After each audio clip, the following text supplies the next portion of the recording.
El Filibusterismo. Maligayang Pasko, ikawalong kabanata ng nobela.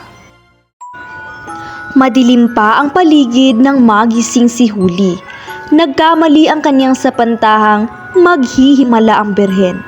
Sisikat din ang araw, ni ang perang hinihintay na pantubos sa ama ay wala. Hindi tumitinag sa higa ang kanyang ingkong, kaya nagluto na siya ng agahan at nag-ayos-ayos na. Wala na ang damdamin niya ng sinundang gabi. Tanggap na niya na ngayon ang simula ng kanyang paninilbihan. Hindi naman kalayuan ang tahanan ng kanyang paglilingkuran at may-ari na si Hermana Penchang, kaya maaari niyang madalaw ang kanyang ingkong tuwing makalawa.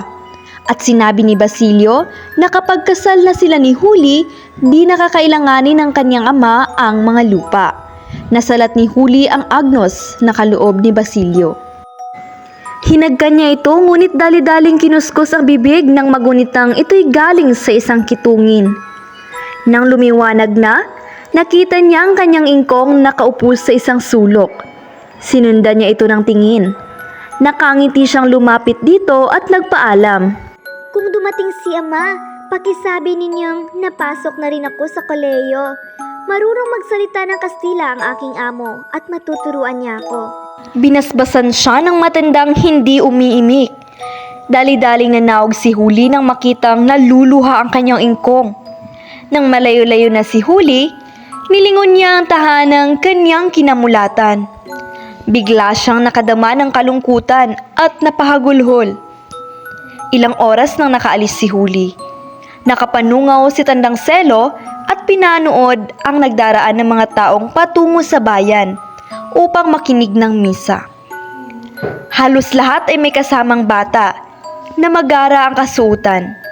Sa Pilipinas, ang Pasko ay para sa mga bata ayon sa matatanda. Ngunit ang mga bata ay may iba namang palagay marahil sa Pasko. Ito ay kinakatakutan nila. Gigisingin sila ng maaga, pupunasan at bibihisan ng pinakamaganda nilang kasuotan. Sa bawat galaw na makapagpaparumi sa kanilang damit ay makakatikim sila ng bulyaw at kurot. Isisimba sila sa Misa Mayor.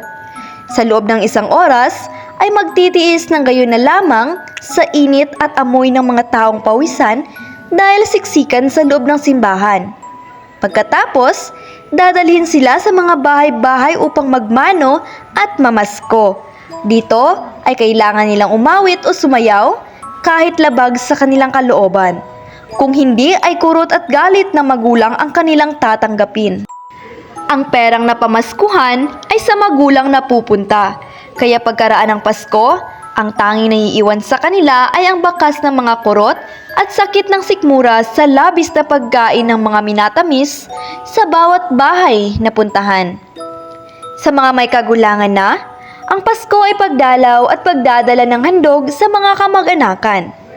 Nakita ni Tandang Selo ang pagdaan ng kanyang mga kaibigan. Naisip niyang wala man lamang siyang pang-aginaldo ngayon.